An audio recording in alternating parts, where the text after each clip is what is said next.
আসসালামু আলাইকুম প্রিয় ভিউয়ার্স, আজ রান্না করব লাউ শাক। আপনারা দেখতে পাচ্ছেন লাউ শাক, এটা এই যে গুঁড়া মাছের মতো একবারে রান্না করতে হবে।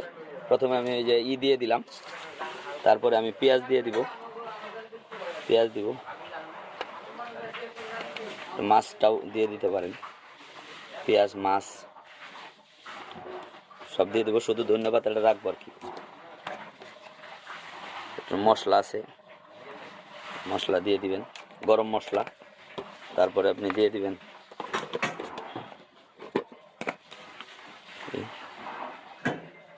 কাঁচামরিচ দিয়ে দিছি। তারপর আমাকে মাখাইতে হবে এটাকে।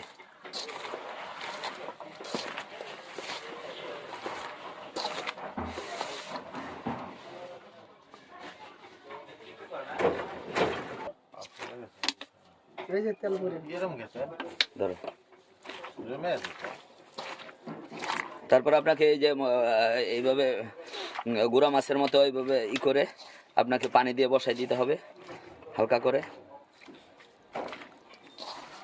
দেখেন কালারটা, সুন্দর একটা কালার আসছে।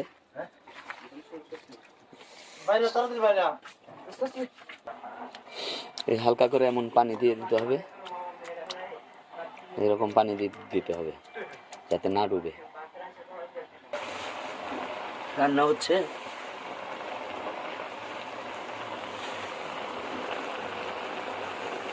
আপনাকে তো তরকারি একবারে মাখাই দিতে হবে, হয়ে যাবে ঝটপট রান্না। পানি শুকাই গেলে রেডি হয়ে যাবে। 70% হয়ে গেলে আপনাকে ধনেপাতা দিয়ে দিতে হবে। ঝটপট হয়ে যাবে লাউ শাক চচ্চড়ি, নলা মাছের চচ্চড়ি। আসসালামু আলাইকুম, ভালো থাকবেন, দোয়া করবেন, সবাই পাশে থাকবেন।